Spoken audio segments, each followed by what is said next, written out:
everyone, and welcome back. Today we're leaving the snow-covered wonderland of Ginzan Onsen and heading to Kyoto.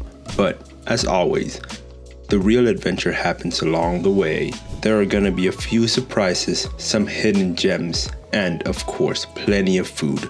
So stick around and let's get going.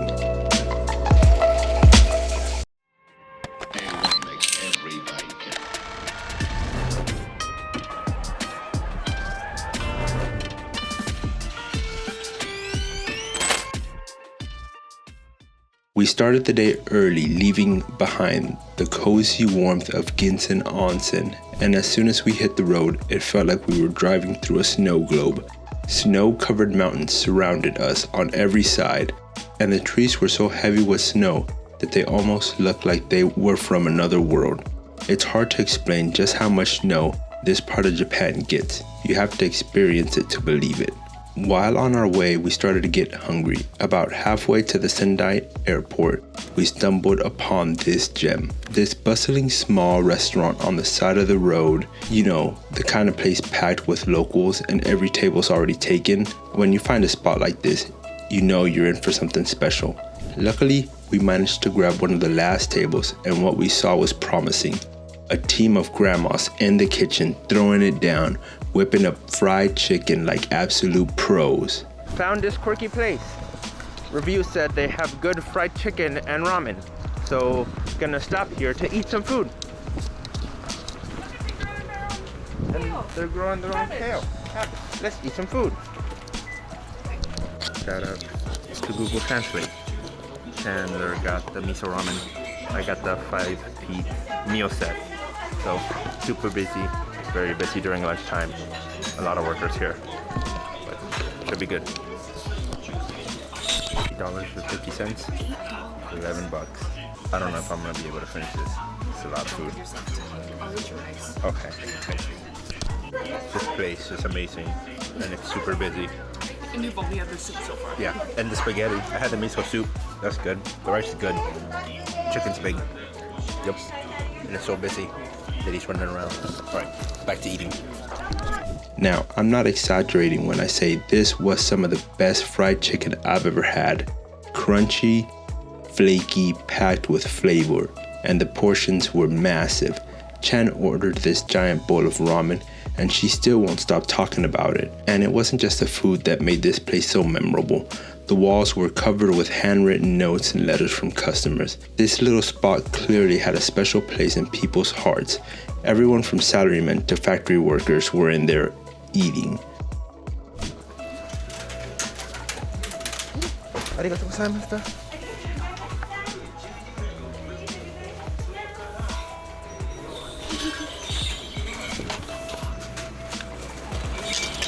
Delicious. Very good, delicious food. Highly recommend it. Very cheap. It was at this place right here, across from the 7-Eleven. With full stomachs and big smiles, we hopped back into the car and continued our drive to Sendai Airport. Quick travel tip for anyone renting a car in Japan: always make sure to fill up your gas right before returning it and keep the receipt. Trust me, it'll save you a lot of time and hassle when you're dropping off the car, as a lot of the places will want to see that receipt. EC drop-off process. Dropped off the car. Asked some questions about the ETC card. I'm not sure. And then got our luggage, so we're ready to go. Dropping us off at the airport.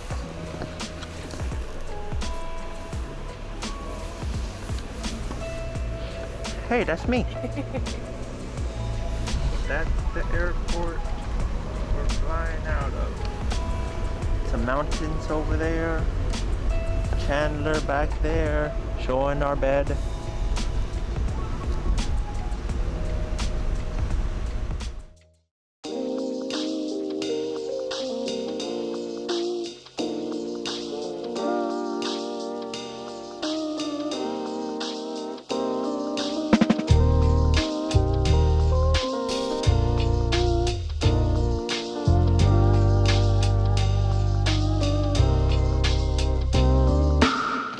Osaka. You wave your hair back and forth. You wave your hair back and forth. We did it. We got to Osaka. Now we need to find a train. Now we need to find a train to get to Kyoto. Let's go.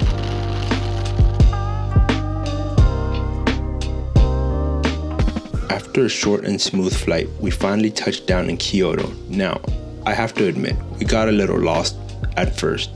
It's almost become a theme of this trip, but honestly, getting lost is all part of the adventure, right? I guess we're taking the monorail to a station, and then from that station, we're going to a different station. So let's see how that goes. Our favorite game to play is Be the Lost Foreigners and just ask for help. They usually end up helping us out.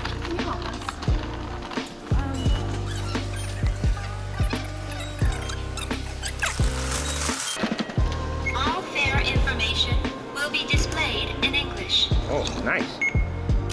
2 people. 1 white ticket. 200. Then we stick 400 yen in there. I think we have some quarters. Let's just start throwing them in. Start throwing them in. Throwing it out there. Oh, those were 10 yen ones. I got a lot of them. Oh, 40, 50 yen, 60 yen, 70 yen. Getting close. 90. Getting close, getting close. Oh, didn't like that one. Okay, we got 100.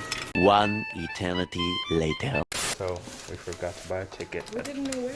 at the last station. It's not that we forgot.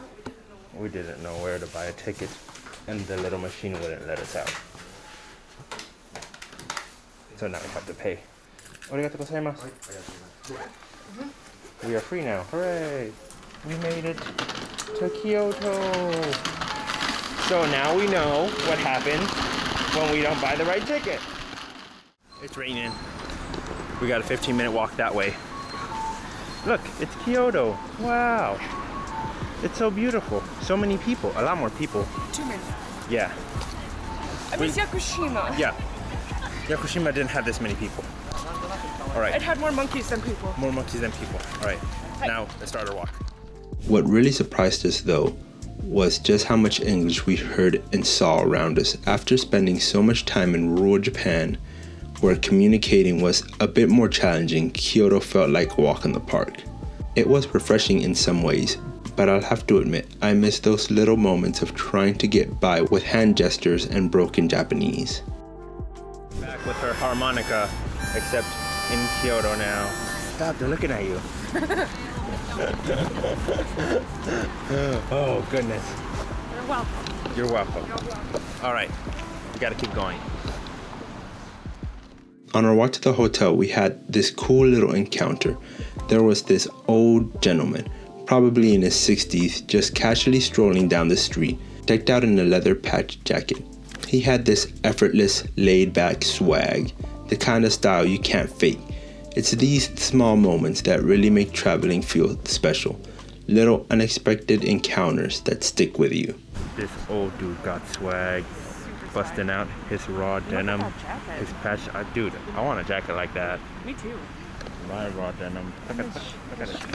Slick too. Dude, yeah. Slick, right? Dude has some swagger. I want some Japanese swagger. He speaks English. He can hear us all. I'd probably ask him where he got his pants. I'd probably get a pair too. Onward we go.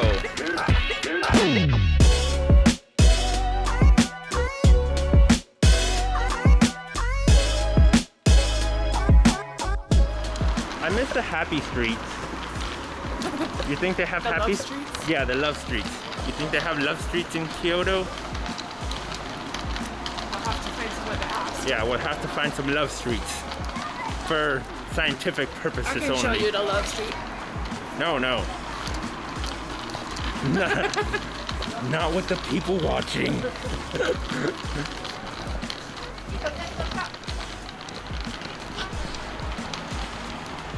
Knick-knack store. We're not in the locals area anymore. Half the people here are foreigners Rude. Rude, how dare they come to Kyoto as well. So, right now, I think I like Yakushima better. Ooh. Yakushima for life. Sankara forever.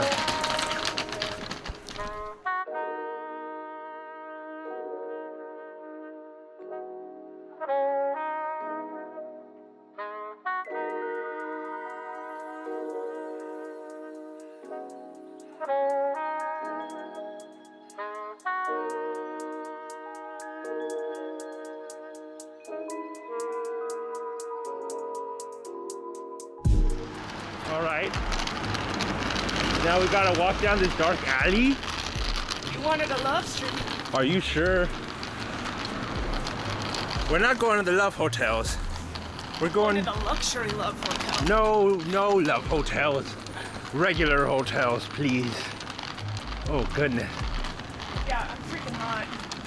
These uphill. Made for walking. These streets were not made for walking. They're uphill, both ways. Walking down dark streets, trying to find a hotel. Oh, don't take your pants off now. Preferably in the room. No, not here.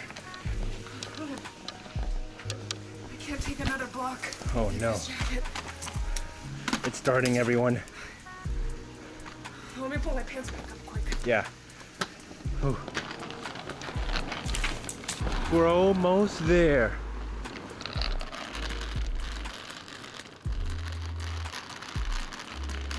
On the right.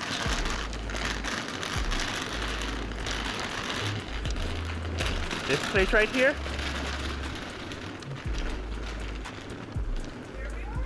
I feel like I'm being too loud with my bag.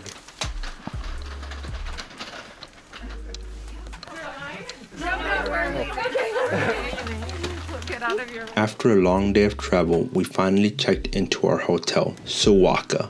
Review coming up on it later. This place was absolutely stunning, a perfect blend of traditional Kyoto style with modern touches. We dropped off our bags, took a deep breath, and didn't waste time before heading back out and exploring the city. But here's where the timing got a little tricky. We were out during the awkward in-between time, where some restaurants were already closed and others hadn't opened yet. Luckily, the staff at Sowaka were amazing and gave us some solid recommendations. We are headed to Ramen Miyako. A lot of places are closed right now. It is Some haven't opened yet. 8:05. Some haven't even opened yet. But gonna get some ramen in our tummies. Ooh, Then we'll see. taxi's coming in hot. Oh, no. Can't go anymore. Now we gotta wait. We made it to Ramen Miyako. It's the one. Where's some gyoza? I like this menu. Gyoza. All right. Let's go eat some ramen. Ow.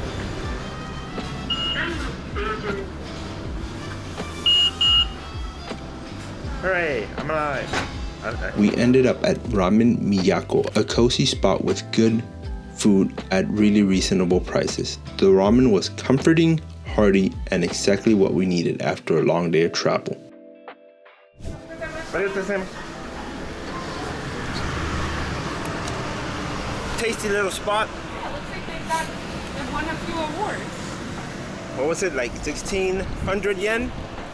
$16.60. 1,600 yen, 2 people, not bad. Wish I had an umbrella. Sprinkling a little bit. I guess that's why they have umbrella stores here. But, oh, we're Is gonna. it far? I don't think Can so. you pull it up? The common room, we're gonna go. The common one. The common one. All right, let's go. Apparently finding this place might be a little tricky as it's in one of these side streets. But hopefully our trusty Google Maps will be able to help us out. If you know me, you know I can't resist a good whiskey bar. One of the recommendations we got was for a place called The Common One. People that look at us for a long time, I just need to start waving at them. Oh, look, a river. we go this way or this way? All right, we keep going to the right. It looks like this way. Oh, look, a willow tree. Holy shit. God. Why are you guys so dramatic? I don't like these things. I feel like I'm gonna get ran over. They can't see me. And after some wandering around and a few wrong turns, which has become a theme for us, we finally found it. Class tea cocktails. Oh yeah, right here, the Common One bar. Good job, Chandler. We would have made it there eventually.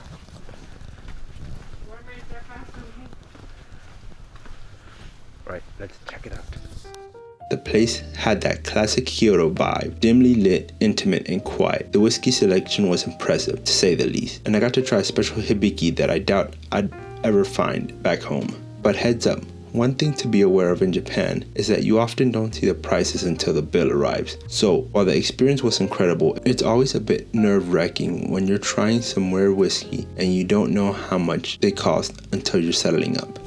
Overall experience at the Common One bar, meh. 6? It was okay. I wasn't feeling it. She wasn't feeling it. Maybe it's just because we're also really tired. I think cover charge yeah, that kind of killed the buzz. was 1,100, so essentially $11. $11 plus or minus some, and then your drinks, and then on top of that they don't itemize your ticket, they just give you a total. So And he did not come back to ask like if we wanted more or if we were done. yeah, wasn't It feeling was it. very quiet. Like if you want a very chill, relaxing time, Yeah. that could be the place. I didn't like it, but now you know. If Natural wine bar. it has some good stuff, it's okay. But They had your Japanese whiskey that you wanted. yeah, it was They had okay. what you wanted. Okay, selection. Meh. After wrapping up at the Common One, we were looking for something a little more relaxed. So we turned to the internet, which led us to a little bar called Rocking Bar ING. The owner Hako was so welcoming. He greeted us like old friends and even asked what our favorite rock songs were, then played them for us. The vibe was awesome, laid back, intimate, and even though it was a bit smoky, the atmosphere more than made up for it. Drinks were reasonably priced too.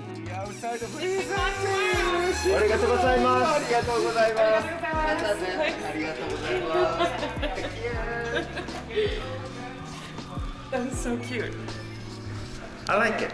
He definitely made that atmosphere like 11 out of 10. Yeah, he made the atmosphere. It was a little smoky, but I can definitely put up with the smoke for him. Yeah. And his cheap alcohol. Yeah. That was very good. So, Yeah. if you come to Kyoto, Definitely. definitely come to the Rocking Bar Ing. That was really cool. Small, quaint bar. My mask smells like smoke now. You had premium Japanese beer. Premium Japanese beer. I had my red wine. She had her red wine. I had some beer. So definitely Worth it. good rock and roll music. Now to air out my mask before I put it on. And just when we thought the night was winding down, we had one last unexpected encounter. As we were walking back to the hotel, we caught a glimpse of one of Kyoto's famous painted ladies. Strolling the streets, it was such a surreal feeling and cool moment, like something out of a dream. But before we called it a night, we made one last stop into a jazz bar called Hello Dolly. This place had an impressive whiskey selection again, and though there was a 900 yen cover charge, it was totally worth it for the jazz and cozy atmosphere. I kept it simple with a glass of cognac while Chan went for a colorful cocktail. The soft jazz tunes and dim lighting made for the perfect end to a long, eventful day. It's raining now, It's really raining. but it's not really raining. It's drizzling a little bit. But These are drops.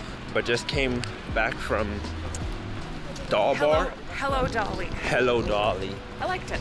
It was good. Number 2, I rate that second of the night. Second of the night. Not bad. Now to The hotel. the hotel. Make it back. And hopefully not get too Unless wet. Luis decides he wants to stop at another bar. Nope. Back to the hotel. We go. We're going back to the hotel. So that's it for today's adventure. From the snow-covered magic of Ginzan Onsen to the bustling, vibrant streets of Kyoto, this day was full of contrast and surprises. But the best part about traveling is always the unexpected moments, like finding random whiskey bars or getting lost on the streets. I'm excited to see what Kyoto has in store for us next. If you enjoyed this video and love discovering hidden gems, hit the like button and subscribe for more travel adventures. And let me know in the comments if you know of any hidden spots you love in Kyoto. I'd love to hear about them.